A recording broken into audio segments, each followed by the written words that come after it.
Hello বন্ধুরা, welcome to Just Sports Bangla. আশা করি তোমরা সবাই ভালো আছো, আমিও ভালো আছি। আজ মেনলি এই ভিডিও আলোচনা করব আইপিএল 10টা ফ্র্যাঞ্চাইজের বোলিং লাইন আপ নিয়ে আলোচনা করব যে এই আইপিএল 10টা ফ্র্যাঞ্চাইজের কোন টিম বেশি স্ট্রং বোলিং লাইন আপ, সেটা নিয়েই কিন্তু এ টু জেড কিন্তু আলোচনা করব। মেনলি যে টিমের বেশি বোলিং লাইন আপ স্ট্রং আছে তাকে নাম্বার 1 রাখবো, তারপরে second number, third number, fourth number, এইভাবেই কিন্তু আমি ডিভাইড করবো কিন্তু 10টা ফ্র্যাঞ্চাইজকে নিয়ে। তো ভিডিওটা কিন্তু প্রচুর ইন্টারেস্টিং হতে চলেছে। তো যারা এর মধ্যে তোমাদের কোন আইপিএল টিমকে পছন্দ করো সেই আইপিএল টিমকে নিয়েও কিন্তু বোলিং লাইন আপ নিয়েই কিন্তু আমি অ্যানালিস্ট করবো। তো ভিডিওটা শেষ পর্যন্ত ধৈর্য ধরে দেখবে, ঠিক আছে? তো ভিডিওটা প্রচুর ইন্টারেস্টিং কিছু হতে চলেছে, ঠিক আছে? তো তার আগে তোমাদের কাছে আমার একটাই রিকোয়েস্ট, প্লিজ যদি তোমরা আমার চ্যানেলে নতুন আসো, জাস্ট স্পোর্টস চ্যানেলটা সাবস্ক্রাইব করবে আর এই চ্যানেলের পাশে থাকবে, কারণ এই আইপিএল নিয়েই কিন্তু আমি এমন এপিসোড করতে চলেছি বা কন্টেন্ট দিতে চলেছি, প্রচুর ইন্টারেস্টিং কিছু হতে চলেছে। তো ওই জন্য ভিডিওটা লাইক করবে, চ্যানেলটা সাবস্ক্রাইব করবে আর ভিডিওটা বেশি বেশি করে শেয়ার করবে, এটাই তোমাদের কাছে আমার রিকোয়েস্ট। তো আর দেরি করবো না, ফার্স্ট যে টিমকে নিয়ে আলোচনা করব সেটা হচ্ছে পাঞ্জাব কিংস। দেখো, আমরা সবাই জানি যে পাঞ্জাব কিংস কিন্তু সব থেকে বেশি পার্স নিয়েই কিন্তু মেগা অকশনে গিয়েছিল, মেবি 110 কোটি টাকা নিয়ে গিয়েছিল প্রিসিজনটা। তো সেই পাঞ্জাব কিংস কিন্তু তারা কিন্তু যে 110 কোটি যে মোটা বাজেট নিয়ে গিয়েছিল, সেই বাজেটটা কিন্তু তাদের কিন্তু বোলিং লাইন আপটা কিন্তু বেশি স্ট্রংনেস কিন্তু করতে পারেনি, ঠিক আছে? তো মেনলি কিন্তু আমি যে কটা বলার কিনেছে ডোমেস্টিক ক্রিকেট বলে ইয়াং, সেগুলো নিয়ে কিন্তু আলোচনা করব। মেন যেসব বলারগুলো যারা প্লেইং 11-এ সুযোগ পেতে পারে সেগুলো নিয়ে কিন্তু আমি এক্স্যাক্টলি আলোচনা করব। তো ফার্স্ট কিন্তু আর্শদীপ সিংকে কিন্তু তারা কিন্তু মেগা অকশন থেকে নিয়েছিল। তো আর্শদীপ সিংয়ের ব্যাপারটা আমার মাথায় আসে না, পাঞ্জাব কিংসের ব্যাপার আমার কোনোদিনই ভাই মাথায় আসে না। যে পাঞ্জাব কিংস আর্শদীপ সিংকে রিলিজ করে তাকে আবার 18 কোটি টাকা ব্যাক করেছে, তার আমার কোনো প্রশ্নই আসে না। বা 19 কোটি টাকা, মেবি 19 কোটি টাকায় নিয়েছে, রিটার্ন করলে 18 কোটি টাকা, 1 কোটি টাকা সেভ হতো। পাঞ্জাব কিংসের ভাই অকশন প্ল্যান জীবনে কোনোদিনই আর মাথায় আসেনি, সেম এবারও। দ্বিতীয়, তাদের যে বোলিং লাইন আপের মধ্যে স্পিনার বলার কিন্তু ইউজি চায়ালকে কিন্তু তারা কিন্তু মেগা অকশন থেকে তুলে নিয়েছে প্রায় 18 কোটি টাকা দিয়ে। রাজস্থান রয়্যালস কিন্তু ইউজি চায়ালকে কিন্তু রিলিজ করে প্রচুর ভুল করেছে। ইউজি চায়াল আছে, মার্কো ইয়ানসনের মতন একটা ভালো কিন্তু ওভারসিজ প্লেয়ারকে নিয়েছে, যে মার্কো ইয়ানসন কিন্তু সাউথ আফ্রিকার যে T20 যে সিরিজ হচ্ছে ইন্ডিয়ার সঙ্গে কিন্তু দারুণ কিন্তু বল করেছে মার্কো ইয়ানসন, ঠিক আছে? তো মার্কো ইয়ানসন কিন্তু ব্যাটও করতে পারে, দারুণ কিন্তু ব্যাট করতে পারে। তারপর কিন্তু হারপ্রীত ব্রা, এইটা পাঞ্জাবের কিন্তু লোকাল ছেলে হারপ্রীত ব্রা, কিন্তু সে কিন্তু দারুণ কিন্তু বলও করে, ব্যাটও করে। কুলদীপ সেন, তারপর ইয়াশ ঠাকুর, ঠিক আছে? আর ওভারসিজ পেস বলারের মধ্যে কিন্তু লকি ফার্গুসন। এই জায়গাটাই কিন্তু তারা কিন্তু সব থেকে বড়টা ভুল বা গালতি করেছে, যে সব থেকে বেশি যে টাকাটা নিয়ে গিয়েছে, সব থেকে বেশি টাকা নিয়ে তারা কাকে কিনেছে, যে লকি ফার্গুসনকে। যে লকি ফার্গুসন কিন্তু প্রত্যেকবারই কিন্তু আইপিএলে কিন্তু প্রচুর মার খায়। আর পাঞ্জাব কিংসের মহালিতে তো প্রচুর মার খাবে কিন্তু লকি ফার্গুসন। তো লকি ফার্গুসনকে এত টাকা তুমি বাজেট নিয়ে যাচ্ছ, তুমি জোফরা আর্চারের মতন কোনো একটা প্লেয়ারকে না, মিচেল স্টার্ককে, জর্জ হাজালুটের মতন কাউকে নিতে পারতে, তারপরে কর্জের মতন কাউকে নিতে পারতে, বড় ট্রেন্ট বোল্টকে নিতে পারতে। কিংস কিন্তু আবারও কিন্তু ভুল করেছে, যে ওভারসিজ প্লেয়ার লকি ফার্গুসনকে নিয়েছে পাঞ্জাব কিংস। মেবি কিন্তু পাঞ্জাব কিংসের বোলিং ইউনিটটা ক্যাপ্টেন লিডার বলতে পারে, ক্যাপ্টেন আর্শদীপ সিংয়ের উপরেই কিন্তু তাদের কিন্তু ভরসা করতে হবে। যদি আর্শদীপ সিং সে একাই ভালো পারফরমেন্স করতে পারে, ভালো বোলিং লাইন আপে যদি সেই কিন্তু সব কিছু সে ভালো করলে, আর্শদীপ সিং ভালো কিছু করে, তাহলে কিন্তু পাঞ্জাব কিংস কিন্তু বেনিফিট পাবে। আর তা না হলে কিন্তু পাঞ্জাব কিংসের বোলিং লাইন আপ কিন্তু খুব একটা স্ট্রংনেস না, খুবই উইকনেস আছে, ঠিক আছে? কারণ এখানে আর্শদীপ সিং, ইউজি চায়াল, দেখো ইউজি চায়ালের সেইভাবে কিন্তু কন্ট্রোভার্সি নেই আগের মতন, কারণ ইউজি চায়াল কিন্তু সেই ইন্টারন্যাশনাল ক্রিকেট থেকেও কিন্তু ড্রপ হয়ে আছে, ঠিক আছে? তো ইউজি চায়াল, আর্শদীপ সিং, আচ্ছা কুলদীপ সেন আছে, লকি ফার্গুসন আছে, আর মার্কো ইয়ানসন, এই কটা বলারই কিন্তু ওদের মেন বলার, ঠিক আছে? তো ওই জন্য কিন্তু আমি পাঞ্জাব কিংসকে কিন্তু 10 নম্বরে রাখলাম, ঠিক আছে? 10 নম্বরে রাখলাম। তোমরা কমেন্টে লিখবে তোমরা কত নম্বরে পাঞ্জাব কিংস রাখবে। আমি এ টু জেড কিন্তু অ্যানালিস্ট করে যারা দেখছি যে পাঞ্জাব কিংসকে আমি 10 নম্বরে দেবো, ঠিক আছে? আলোচনা করবো যে লখনৌ সুপার জায়ান্টসকে নিয়ে, সঞ্জীব গোয়েঙ্কার টিমকে নিয়ে। দেখো, লখনৌ সুপার জায়ান্টস কিন্তু আমরা সবাই জানি যে জাহির খানকে যে মেন্টর রোলে সাইন করেছিল। তো জাহির খান কিন্তু মেগা অকশনটা আমরা সবাই জানি যে ভালো কিছু এক্সপেক্ট করেছেন, যে ভালো কিছু করবে, কিন্তু সেইভাবে কিন্তু তাদের রেজাল্ট কিন্তু আসেনি। ঋষভ পান্তের উপরে একটা হিউজ পরিমাণে টাকা খরচ করার পরে কিন্তু লখনৌ সুপার জায়ান্টস কিন্তু অকশন স্ট্র্যাটেজি কিন্তু কি বলবো 50-50% গিয়েছে, ঠিক আছে? কারণ তাদের যে বোলিং ইউনিটটা কিন্তু সেইভাবে স্ট্রং হয়নি। কেন সেটা আমি লাস্টে বলবো, ঠিক আছে? তো এবার আমরা দেখি যে লখনৌ সুপার জায়ান্টসের বোলিং ইউনিটে এটাকে কে আছে। অবভিয়াসলি ফার্স্ট মহসিন খান, মায়াঙ্ক যাদব, রবি বিষ্ণয় এই 3টে প্লেয়ারকে তারা কিন্তু রিটার্ন করেছিল কিন্তু অকশনের আগে। আর অকশন থেকে যেসব প্লেয়ারগুলো নিয়েছে তার মধ্যে আছে সামার জোসেফ, ঠিক আছে, সামার জোসেফ বলে একটা ওয়েস্ট ইন্ডিজের ওভারসিজ প্লেয়ার আছে। তারপরে আছে কিন্তু স্পিনার প্লেয়ার হিসেবে কিন্তু শাহবাজ আহমেদ, অলরাউন্ডার প্লেয়ার, যে ব্যাট বল ফিল্ডিং দারুণ কিন্তু প্লেয়ার। আবেশ খানকে কিন্তু আবারও কিন্তু লখনৌ সুপার জায়ান্টস কিন্তু ব্যাক করেছে, কারণ আবেশ খান কিন্তু একসময় কিন্তু লখনৌ সুপার জায়ান্টসের হয়েই কিন্তু খেলেছিল। নেক্সট সিজন কিন্তু তারা কিন্তু 2024 মিনি অকশনের আগে কিন্তু রাজস্থান রয়্যালসের সঙ্গে কিন্তু ট্রেড করেছিল। আবেশ খানকে কিন্তু ট্রেড করে রাজস্থানে দিয়েছিল, আর রাজস্থান থেকে কিন্তু দেবদূত পাটিকালকে কিন্তু লখনৌ সুপার জায়ান্টসে এনেছিল। প্রচুর ভুল ডিসিশন নিয়েছিল যে আবেশ খানের মতো প্লেয়ারকে ট্রেড করে, তো আর সেই ভুলটা কিন্তু তারা কিন্তু শুধরে কিন্তু লখনৌ সুপার জায়ান্টস আবারও কিন্তু আবেশ খানকে কিন্তু ব্যাক করেছে।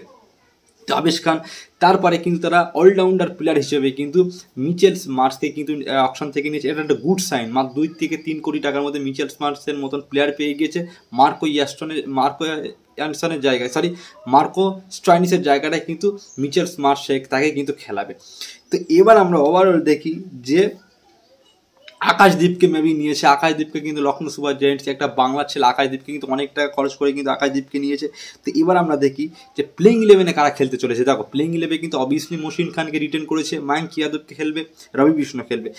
তো ফাস্ট বলার অ্যাটাকে কিন্তু কোনো ওভারসিজ প্লেয়ার আইপিএল হিস্ট্রিতে ওভারসিজ প্লেয়ার ছাড়া সব ইন্ডিয়ান প্লেয়ার খেলাতে চলেছে এমনই একটা টিম, সেটা হচ্ছে লখনৌ সুপার জায়ান্টস, ঠিক আছে। তো লখনৌ সুপার জায়ান্টসই ফার্স্ট কোনো টিম হতে চলেছে যে যারা ওভারসিজ প্লেয়ার ছাড়াই কিন্তু আইপিএল 2025-এ কিন্তু টিম মাঠে নামাতে চলেছে। তো তারা মহসিন খান, মায়াঙ্ক ইয়াদব আর আবেশ খান, এই 3টে প্লেয়ার কিন্তু ফাস্ট বলের অ্যাটাকে, পেস অ্যাটাকে কিন্তু তারা কিন্তু ইউজ করতে চলেছে।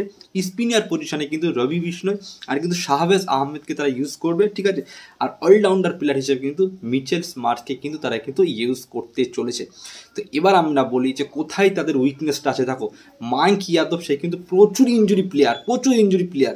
মায়াঙ্ক ইয়াদব অবভিয়াসলি সে কিন্তু ডেবিউ করেছে কিন্তু ইন্ডিয়ার হয়ে, টি20 সিরিজে বাংলাদেশের হয়ে খেলেছে, তারপরে কিন্তু ওডিআই মেবি টেস্টে মনে হয় সুযোগ পেয়েছিল, সেখানে ইঞ্জুরির জন্য কিন্তু বাইরে চলে গিয়েছে তার নাম। নেক্সট ইয়ার কিন্তু আইপিএলে ইঞ্জুরির জন্য কিন্তু সে কিন্তু তার মানে 4-5টা ম্যাচ খেলার পরে কিন্তু বাইরে চলে গিয়েছিল। এখন সে কিন্তু ইঞ্জুরির জন্য কিন্তু রিকভার করছে কিন্তু এনসিএ।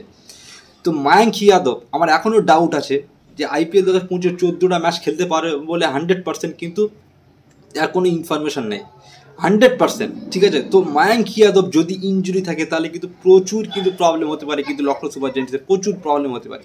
এবার আমরা দেখি মহসিন খান অবভিয়াসলি ভালো, সে আইপিএলে, কিন্তু তার কিন্তু ততটা কিন্তু এক্সপিরিয়েন্স নেই। লখনৌ সুপার জায়ান্টস এই একটাই প্রবলেম হতে পারে সব থেকে, যে মানে লখনৌ সুপার জায়ান্টস কোনো অভিজ্ঞতা প্লেয়ার নেই, এক্সপিরিয়েন্স প্লেয়ার নেই, এই হচ্ছে প্রবলেম হতে পারে। আকাশদীপও কিন্তু নতুন ট্যালেন্ট, জানি না আইপিএলে সে কেমন বল করবে। শুধু একমাত্র রবি বিষ্ণয় কিন্তু তাদের কিন্তু একটা ভালো দারুণ প্লেয়ার, তার সঙ্গে শাহবাজ আহমেদ। তো ওই জন্য কিন্তু লখনৌ সুপার জায়ান্টসের পেস অ্যাটাক কিন্তু আমরা 9 নম্বরে রাখলাম, ঠিক আছে। 10 নম্বরে পাঞ্জাব, 9 নম্বরে কিন্তু লখনৌ সুপার জায়ান্টস। তোমরা কমেন্টে লিখবে যে লখনৌকে কত দেবে। তো এবার আমরা আলোচনা করবো যে টিমকে নিয়ে, সে টিম হচ্ছে সানরাইজ হায়দ্রাবাদকে নিয়ে কিন্তু আমরা আলোচনা করবো। দেখো সানরাইজ হায়দ্রাবাদ অকশনে তারা কি করেছে, ভুবনেশ্বর কুমারকে রিলিজ করেছে, তারপরে টি নাট্রাজনকে রিলিজ করেছে, মার্কো ইয়ানসনকে কিন্তু রিলিজ করেছে, বড় বড় প্লেয়ারকে কিন্তু তারা কিন্তু রিলিজ করেছে কিন্তু মেগা অকশন থেকে। তো তারা কাকে পারচেস করেছে, তার মধ্যে পারচেস করেছে কিন্তু তারা কিন্তু মোহাম্মদ শামি, গুড সাইন, ভালো প্লেয়ার। তারপরে হর্ষার প্যাটেলকে নিয়েছে, জানি না হর্ষার প্যাটেল কতটা এফেক্টিভ হতে চলেছে হায়দ্রাবাদে। স্পিনার পজিশনে কিন্তু রাহুল চাহারকে নিয়েছে, অ্যাডাম জাম্পাকে নিয়েছে, এই কটা প্লেয়ার। তারপরে তার সঙ্গে কিন্তু হায়দ্রাবাদ কিন্তু তোমার নিয়েছে কিন্তু উনারকাটকে নিয়েছে, রাহুল চাহার অবভিয়াসলি নিয়েছে, জিসান আনসারি।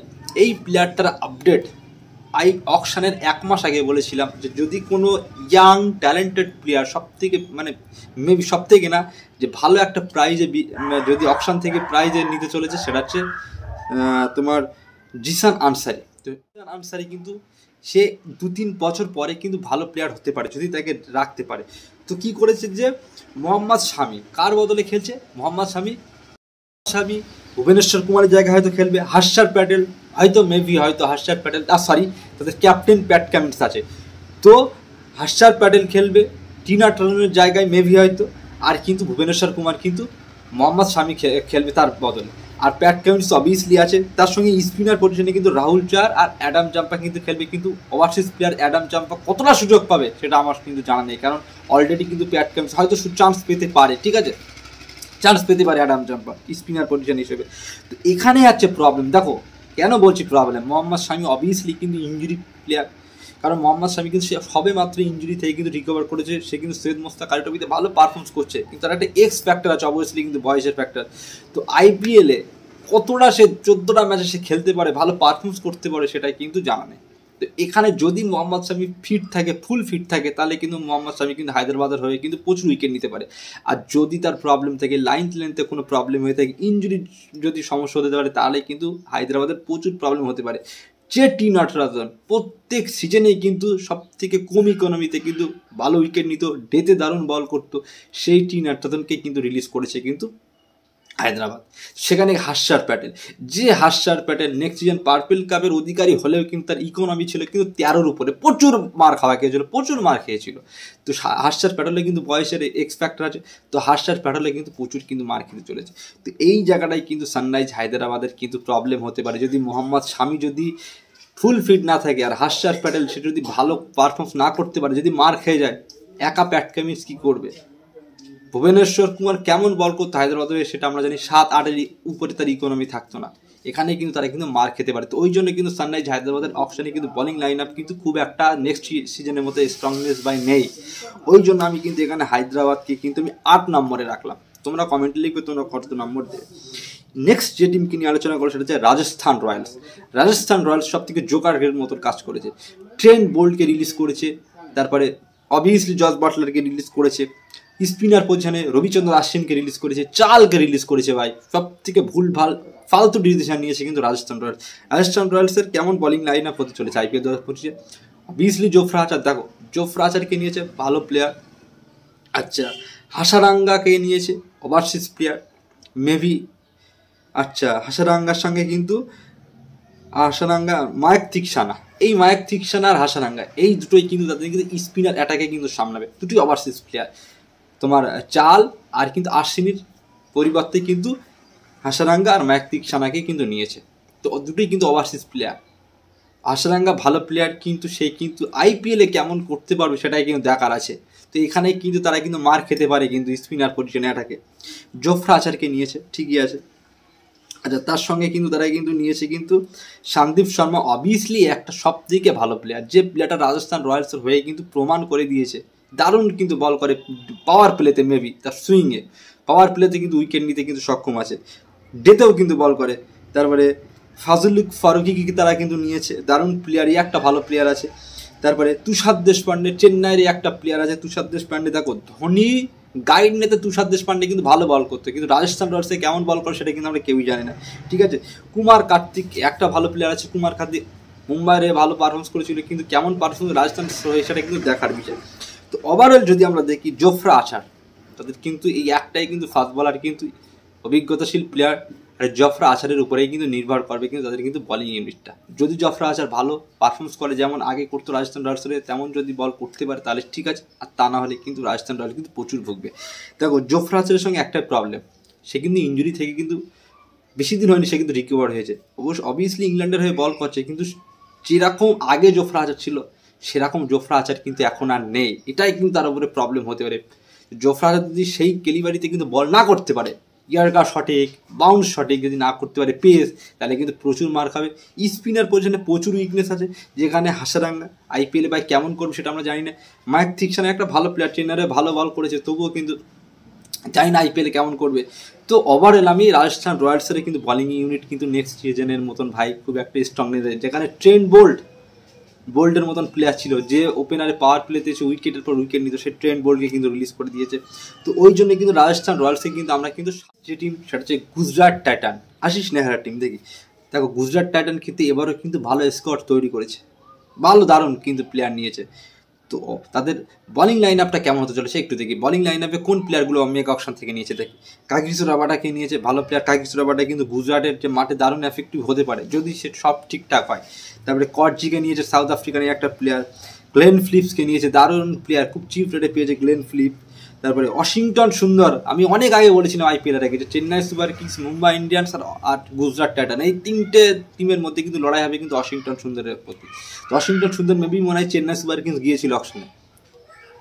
ঈশান শর্মাকে কিন্তু নিয়েছে, মোহিত শর্মার জায়গায় কিন্তু ঈশান শর্মাকে নেবার একটাই কারণ, অভিজ্ঞতা প্লেয়ার, অনেক এক্সপিরিয়েন্স আছে আইপিএলে, তার ঈশান শর্মাকে কিন্তু ওই জন্য নিয়েছে।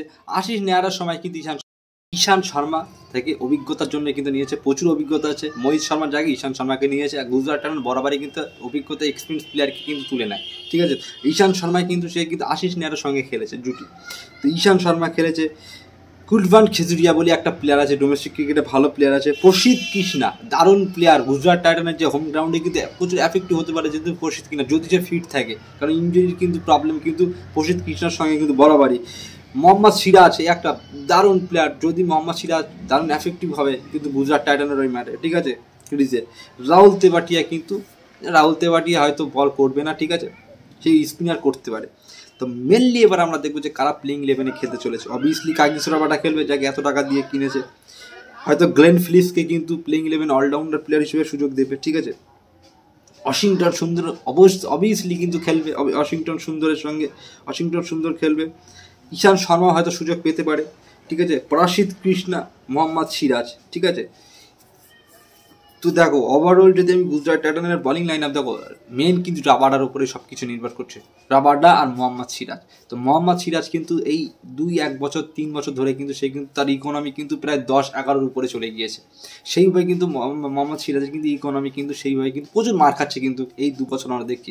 মেবি ওই জন্য কিন্তু রয়্যাল চ্যালেঞ্জার ব্যাঙ্গালোর কিন্তু তাই কিন্তু রিলিজ করেছে। যদি রিদমে আসে, যদি তার ফুল 100% যদি দিতে পারে তার বোলিং অ্যাকশানে, তাহলে কিন্তু গুজরাট টাইটানের ক্ষেত্রে কিন্তু ভালো হতে পারে।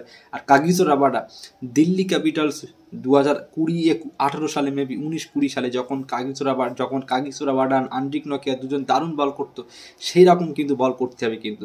যদি রাবাডা যদি ভালো ফর্মে থাকে তাহলেই কিন্তু গুজরাট টাইটানে কিন্তু প্রচুর স্ট্রং হবে কিন্তু বোলিং লাইন আপ। আর যদি দুটো বলারের মধ্যে মোহাম্মদ সিরাজও মার খায়, কাগিসো রাবাডাও যদি মানে হালকা থাকে, মানে তাহলেই কিন্তু প্রবলেম হবে। তো এখানে এই ক্ষেত্রে কিন্তু আমি গুজরাট টাইটান কিন্তু 6 নম্বরে রাখলাম, ঠিক আছে। এবার আমরা এক্স্যাক্টলি আলোচনা করব যে টিমকে নিয়ে, সেটা হচ্ছে তোমার দিল্লি ক্যাপিটালসকে নিয়ে। দিল্লি ক্যাপিটালস কিন্তু এবার কিন্তু বেটার টিম তৈরি করেছে, কিন্তু তাদের কিন্তু দারুণ প্লেয়ার আছে দিল্লি ক্যাপিটালসের স্কোয়াডে, ঠিক আছে। দিল্লি ক্যাপিটাল সব থেকে বড় যে নামটাকে তুলে এনেছে Kolkata Knight Riders defending champion player, যে প্লেয়ারটা চ্যাম্পিয়ন করেছিল ফাইনালে, দারুণ বল করেছিল মিচেল স্টার্ক। যে মিচেল স্টার্ক কিন্তু যে ভিজিটিটা হচ্ছে যে গাভাস্কর যে ট্রফিটা হচ্ছে, এখানে কিন্তু 5টা উইকেট নিয়েছে কিন্তু, ঠিক আছে। দারুণ কালকে কিন্তু দারুণ বল করছে কিন্তু মিচেল স্টার্ক। তো মিচেল স্টার্ক, টি নাটরাজন ভাই, ইয়ারকারের মাস্টার টি নাটরাজন, মুকেশ কুমার, অক্ষর প্যাটেল, কুলদীপ যাদব, মোহিত শর্মা, ঠিক আছে, আর দুষ্মন্ত চামিলা, দারুণ কিন্তু বোলিং ইউনিট কিন্তু দিল্লি ক্যাপিটালসের। দিল্লি ক্যাপিটালসে মিচেল স্টার্ক ভাই, দিল্লি ক্যাপিটালসের হোম গ্রাউন্ড বা পিচটা এমনই পাটা পিচ, পুরো পাটা পিচ। কারণ এখানে দিল্লি ক্যাপিটালসের কিন্তু হোম গ্রাউন্ডে কিন্তু প্রচুর মার খায় কিন্তু বলাররা, প্রচুর মার খায়। 200-250 বলবো যে টিমকে নিয়ে, সেটা হচ্ছে দিল্লি ক্যাপিটালস। দিল্লি ক্যাপিটালস কিন্তু এবার কিন্তু তারা কিন্তু অকশনটা দারুণ গিয়েছে, অকশনে কিন্তু ভালো প্লেয়ার কিনেছে, দারুণ স্কোয়াড কিন্তু বিল্ড করেছে। তো দিল্লি ক্যাপিটালস কিন্তু কলকাতা নাইট রাইডার্সের ডিফেন্ডিং চ্যাম্পিয়ন বলার মিচেল স্টার্ককে কিন্তু নিয়েছে খুব চিপ প্রাইজে, 11-11.5 কোটি টাকা মেবি কিনেছে।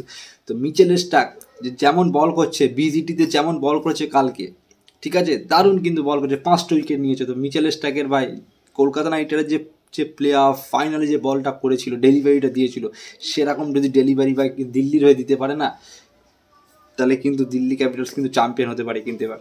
তো দিল্লি ক্যাপিটালস, মিচেল স্টার্ক, টি নাটরাজন দারুণ ইয়ারকার মাস্টার, মুকেশ কুমার, অক্ষর প্যাটেল, কুলদীপ যাদব, মোহিত শর্মা, তারপরে কিন্তু দুষ্মন্ত চামিরা কিন্তু ব্যাকআপ হিসেবে নিয়েছে। তো এবার আমরা ওভারঅল দেখি, দেখো মিচেল স্টার্ক মেনলি একটু আলোচনা করি যে দিল্লি ক্যাপিটাল যে পিচটা কিন্তু পাটা পিচ, এখানে কিন্তু প্রচুর রান হয় কিন্তু দিল্লি ক্যাপিটালসের গ্রাউন্ডে, 250-300 ধারেও কিন্তু রান হয় কিন্তু দিল্লি ক্যাপিটাল, সেটা আমরা দেখি। আর ছোটো কিন্তু মাঠ, বেশি বড়ও কিন্তু মাঠটা না। তো মিচেল স্টার্ক যদি সে ভালো বল না করতে পারে, যদি মার খেয়ে যায় নেক্সট ইয়ারের মতন, বড় প্রথমে যেরকম মার খেয়েছিল ওই পিচে যদি মার খায় না, তাহলে কিন্তু মিচেল স্টার্কই কিন্তু দিল্লির কিন্তু মেন বলার। যদি মিচেল স্টার্ক সে ভালো ডেলিভারি করতে পারে তাহলে কিন্তু সাকসেস হবে, আর তা না হলে কিন্তু দিল্লি ক্যাপিটালস কিন্তু মানে কি বলবো প্রচুর মার খেতে পারে। মিচেল স্টার্ক আর টি নাটরাজন কুলদীপ যাদব আর অক্ষর প্যাটেল এই 4টে বলারের উপরেই কিন্তু নজর থাকবে। মেবি কিন্তু অক্ষর প্যাটেল, কুলদীপ যাদব তারা তাদের কাজ করে দেবে, মেবি কিন্তু তারা কাজের কোচ করবে। মেনলি কিন্তু মিচেল স্টার্ক আর কিন্তু টি নাট্টাজন, এই দুটো প্লেয়ারের উপরে কিন্তু দেখো টি নাট্টাজনের কিন্তু একটু কিন্তু তার কিন্তু যে ফিটনেসটা একটু ভারী হয়ে গিয়েছে, ঠিক আছে। সে কিন্তু অতটাই কিন্তু ক্রিকেটের মধ্যে মানে খেলছে না, ওই জন্য কিন্তু প্রবলেম হতে পারে, ঠিক আছে। তো ওভারঅল ওই জন্য কিন্তু আমি কিন্তু দিল্লি ক্যাপিটালস কিন্তু 5 নম্বরে রাখলাম। তোমরা কমেন্টে লিখবে যে দিল্লি ক্যাপিটালস কত নম্বরে রাখবে। যে টিমকে নিয়ে আলোচনা করবো সেটা হচ্ছে রয়্যাল চ্যালেঞ্জার ব্যাঙ্গালোর। দেখো রয়্যাল চ্যালেঞ্জার ব্যাঙ্গালোর কিন্তু নেক্সট সিজনের চেয়ে কিন্তু এবারে তাদের টিম বা স্কোয়াডে কিন্তু দারুণ প্লেয়ার নিয়েছে, ভালো কিন্তু স্কোয়াডটা তৈরি করেছে। তাদের যে বলিং ইউনিটটা কেমন কি বা কোন কোন প্লেয়ারকে নিয়েছে একটু দেখা যাক। দেখি কুনাল পান্ডেকে নিয়েছে, অবভিয়াসলি ব্যাঙ্গালোরে কিন্তু দারুণ কিন্তু এফেক্টিভ হতে পারে কিন্তু কুনাল পান্ডে, ব্যাট বল দুটি কন্ট্রোভার্সি দেবে। জর্জ হ্যাজালউড দারুণ প্লেয়ার, আমি অপশনের আগে বলেছিলাম যে আরসিবি জর্জ হ্যাজালউডের পিছনে যাবে। জর্জ হ্যাজালউড, ভুবনেশ্বর কুমার, যে ভুবনেশ্বর কুমার প্রথমে কিন্তু আরসিবির জার্সিতে খেলেছিল, ভুবনেশ্বর কুমার কিন্তু আরসিবির হোম গ্রাউন্ডে কিন্তু ভালো কিছু করতে পারে, প্রচুর এক্সপিরিয়েন্স আছে ভুবনেশ্বর কুমারের প্রতি।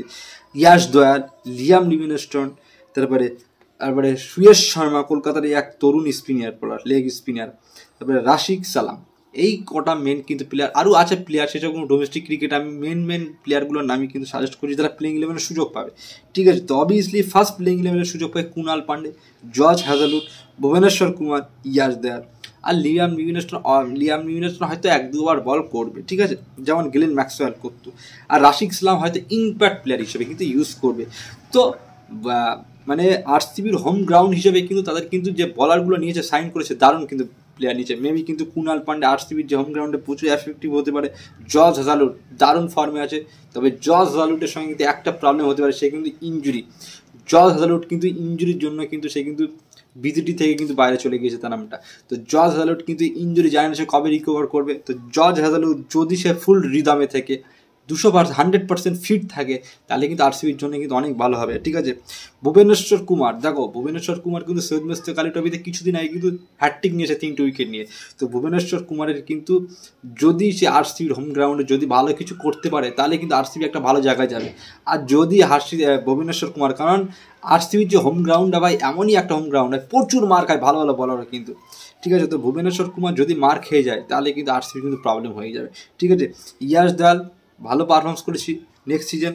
সুয়েশ শর্মা, স্পিনিয়ার পজিশনে কিন্তু আরসিবির কিন্তু প্রচুর উইকনেস আছে, কারণ কুনাল পান্ডে আর সুয়েশ শর্মা, কুনাল পান্ডে ঠিক আছে বেটার কিছু করতে পারে, বাট সুয়েশ শর্মা কলকাতা কিন্তু খুব একটা ম্যাচ কিন্তু নেক্সট সিজনে কিন্তু সুযোগ দেয়নি, কারণ সে কিন্তু তার সে কিন্তু তার ও এক্সপিরিয়েন্স অভিজ্ঞতা কিছুই নেই আইপিএলে, সবে তার কেরিয়ার শুরু।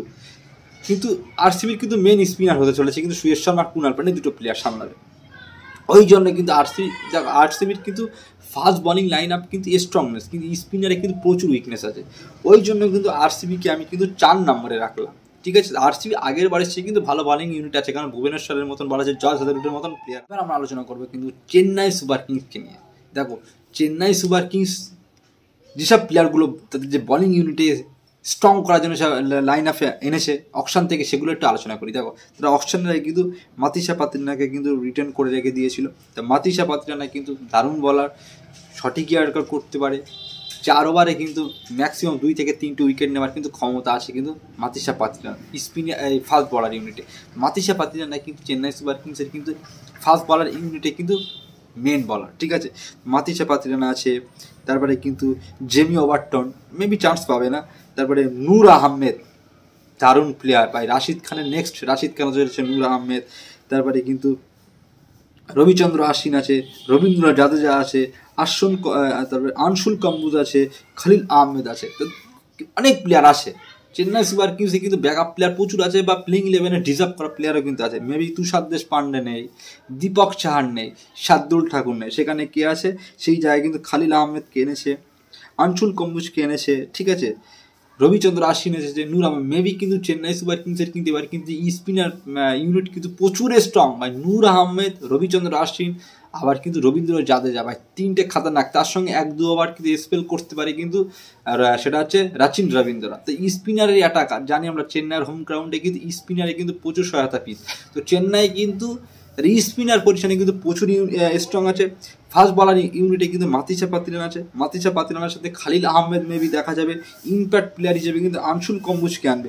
তো ওভারঅল যদি আমরা করি তাহলে কিন্তু প্রচুর স্ট্রং আছে কিন্তু চেন্নাই সুপার কিংস। ওই জন্য কিন্তু চেন্নাই সুপার কিংসকে আমি 3 নম্বরে রাখলাম, ঠিক আছে। কারণ চেন্নাই সুপার কিংসে কিন্তু দারুণ দারুণ প্লেয়ার আছে, ব্যাকআপ প্লেয়ারও কিন্তু ভরপুর আছে।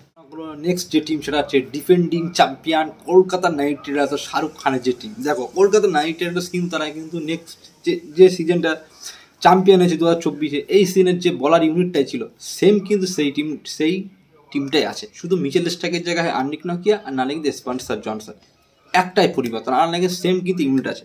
একমাত্র এমনই একটা টিম আছে সেটা হচ্ছে কলকাতা নাইট রাইডার্স, যে নেক্সট সিজন যে প্লেইং 11টা 80% সেই প্লেইং 11 নিয়েই কিন্তু খেলতে চলেছে।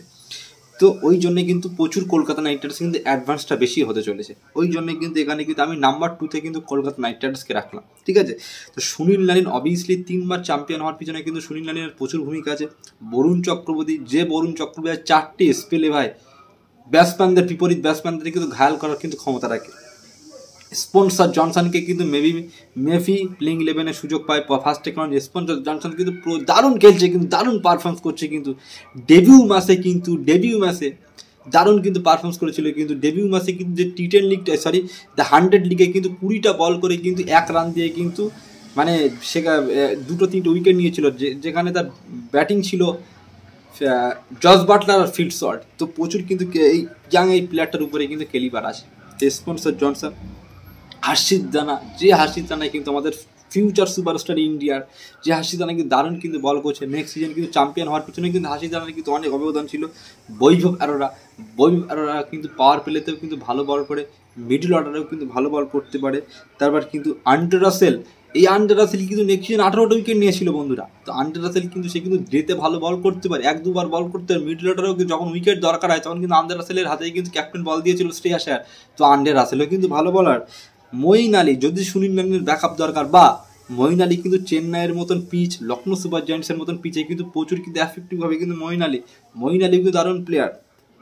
আন্ডিক নকিয়া তার স্পিড ভাই, যদি তার লেন্থ আর যে 2020 সালের মতন যদি তার মানে সেই ফর্মে যদি আসে না, তা কলকাতায় কিন্তু কাঁপাতে পারে কিন্তু নকিয়া।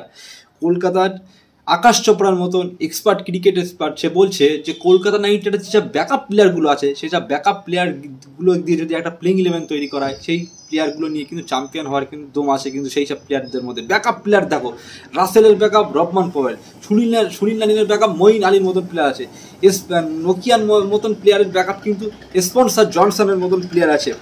হার্ষিত রানা বা বৈভবরা যদি কোনো চোট লাগে তাহলে কিন্তু উন্নয়ন মালিকের মতন প্লেয়ার আছে। তাহলে ব্যাকআপ দেখোছো, তারপরে আর ব্যাটিং ইউনিট তো আমি আলোচনা করলামই না। তো দারুণ কিন্তু তাদের কিন্তু ব্যাকআপ ইউনিট কিন্তু আছে। ইম্প্যাক্ট প্লেয়ার হিসেবে কিন্তু তারা কিন্তু উন্নয়ন মালিককে কিন্তু ইউজ করতে পারে, সেটা কিন্তু আমি বলে দিলাম, ঠিক আছে। তো কলকাতা নাইট রাইডার্স যে প্লেইং 11-এ খেলবে কিন্তু যে প্লেয়ারগুলো, সেটা হচ্ছে Sunil Narine, Varun Chakravarthy, maybe Spencer Johnson নকিয়ার মধ্যে একজনা, বৈভব অরোরা, আর কিন্তু রাসেল 1-2 বল করবে, ঠিক আছে। তো দারুণ কিন্তু কম্বিনেশন কিন্তু নেক্সট চ্যাম্পিয়ন টিমের কিন্তু বলার কিন্তু এবারও কিন্তু আছে। ওই জন্য আমি কলকাতা নাইট রাইডার্স কিন্তু নাম্বার 2 দলের মধ্যে রাখলাম, ঠিক আছে। তোমরা কমেন্টে লিখবে যে কলকাতাকে কত নাম্বারে রাখবে। নেক্সট যে টিম, লাস্ট যে টিমকে নিয়ে আলোচনা করবো সেটা হচ্ছে মুম্বাই ইন্ডিয়ান্স। দেখো, যে টিমে জাসপ্রীত বুমরার মতন বলার আছে না, সেই টিমকে অবভিয়াসলি নাম্বার 1 রাখতে হবে। কারণ জাসপ্রীত বুমরা কিন্তু এখন ওয়ার্ল্ডের কিন্তু নাম্বার 1 বলার, কি করতে পারে সে এক হাতে সেটা আমরা সবাই জানি, ঠিক আছে। তো অবভিয়াসলি জাসপ্রীত বুমরা, তার সঙ্গে কিন্তু ট্রেন্ট বোল্টকেও কিন্তু নিয়েছে, যে ট্রেন্ট বোল্ট কিন্তু আইপিএলে কিন্তু কাঁপায় ভাই, ওপেনারে কাঁপায় ভাই, বলারে, ঠিক আছে। ট্রেন্ট বোল্ট, বুমরা, আল্লাহ গজনফর, এই একটা নেক্সট সুপারস্টার আফগানিস্তানের বলার হতে চলেছে।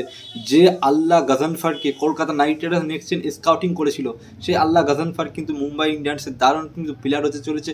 মুম্বাই ইন্ডিয়ান্স এমন কোনো প্লেয়ারের উপরে কিন্তু বিট করে যে প্লেয়ারের মধ্যে কিন্তু কিছু না কিছু ডেলিভারি আছে ভাই। তো আল্লাহ গজনফর কিন্তু রাশিদ খানের মতন প্লেয়ার হবে একদিন, ঠিক আমি বলে দিলাম। দীপক চাহার, ট্রেন্ট বোল্ট, জাসপ্রীত বুমরা মতন প্লেয়ার আছে। কারুণ শর্মা আছে, মেবি ইন্ডিয়ান স্পিনার, বরাবরই কিন্তু মুম্বাই ইন্ডিয়ান্স স্পিনার স্লটেই কিন্তু তারা কিন্তু মার খায় বরাবরই ভাই, ঠিক আছে। আর না হলে কিন্তু সব জায়গায় তাদের কিন্তু প্রচুর স্ট্রং আছে। তারপরে কিন্তু এখানে কিন্তু তারা কিন্তু রিচ টপলিকে কিন্তু নিয়েছে। তো এই 4-5-6টা প্লেয়ারের মধ্যেই কিন্তু তারা কিন্তু স্কোয়াডটা কিন্তু মানে প্লেইং 11-এ কিন্তু সুযোগ পায়। তো মেবি কিন্তু তারা প্লেইং 11-এ খেলবে বোল্ট, বুমরা, গজনফর, দীপক চাহার, ঠিক আছে। আর মেবি হয়তো লিস্ট অফ লিগে হয়তো ইম্প্যাক্ট প্লেয়ারে কিন্তু ইউজ করতে পারে, তার সঙ্গে হার্দিক পান্ডে আছে অবভিয়াসলি, ঠিক আছে। তো নাম্বার 1 কিন্তু মুম্বাই ইন্ডিয়ান্সকে রাখলাম, কারণ একদিকে বোল্ড, একদিকে হার্দিক, একদিকে কিন্তু বুমরা, আর স্পিনারে কিন্তু আল্লা গজনফারের মতন প্লেয়ার আছে ভাই, ভাবা যায় বলিং ইউনিট ইম্প্যাক্ট প্লেয়ার হিসেবে কিন্তু তারাই কিন্তু ইম্প্যাক্ট যদি প্লেয়ারই কিন্তু দীপক চাহারকে কিন্তু ইম্প্যাক্ট প্লেয়ার হিসেবে কিন্তু ইউজ করতে পারে, মানে বলিং প্রচুর স্ট্রং কিন্তু মুম্বাই ইন্ডিয়ান্সের ভাই। এবার কিন্তু মুম্বাই ইন্ডিয়ান্স চ্যাম্পিয়ন আবার কিন্তু দাবি রাখবে তারা, ঠিক আছে। তো 10টা ফ্র্যাঞ্চাইজকে নিয়েই কিন্তু আমি কিন্তু অ্যানালিস্ট করলাম যে কোন টিমকে কত নাম্বার দিলাম, সেটা কিন্তু A to Z কিন্তু আমি পার্ট করে আলোচনা করলাম। তোমরাও কমেন্টে লিখবে যে তোমরা কোন টিমকে কত নাম্বার দেবে, সেটা তোমরা কমেন্টে লিখবে।